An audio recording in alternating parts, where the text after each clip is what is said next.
What do we got? Yeah, well, good morning. Well, we did have our first system move in last night, and that's what caused some moisture to push into the borderland. We saw some isolated spotty showers, not enough for us to really pick up anything in our annual buckets at the airports in Las Cruces or El Paso, just mainly on mainly trace amounts for Doñana County, but really it was Silver City that picked up a couple, about 2/10 of an inch of rain. But the winds is the big story for today. See, around 3 o'clock tonight, 3 o'clock this afternoon, you'll see those winds really pick up around the 40-mile-per-hour range for much of southern New Mexico, hitting near that 40-mile-per-hour range in El Paso, still on the low and windy side of things out in Sierra Blanca as well as for Van Horn. But we fast forward into tonight, and I want you to keep an eye on the area mountains. Ruidoso hitting near 50-mile-per-hour peak wind gusts around 8 p.m. later tonight. We fast forward into early Monday morning. Now we're at 55 miles per hour for our area mountains. Still on the low and windy side of things when we wake up in Las Cruces early in the morning. Same with Silver City. We fast forward into 10 a.m.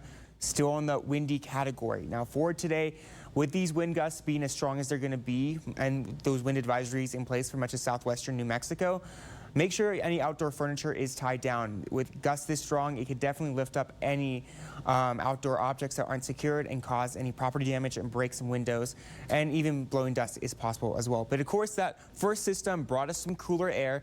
We're at 68 degrees at the El Paso International Airport, but check out Flagstaff, 27 in the 50s for Phoenix and Tucson. You can see how much of a drastic change that is. This morning, 24 hours ago, we're about a 24-degree difference for Tucson, 20-degree difference out in Phoenix. Of course, we're about 6 degrees warmer for us here in El Paso, but that front is still working its way through, and we're expecting cooler air by the time we come to this afternoon, which means our temperatures for this afternoon dropping down to 76 degrees. Yesterday, we broke a record when it came to high temperatures. We were at 85. Today, I'm forecasting 76, and then we only get cooler than that when our next system arrives on Monday.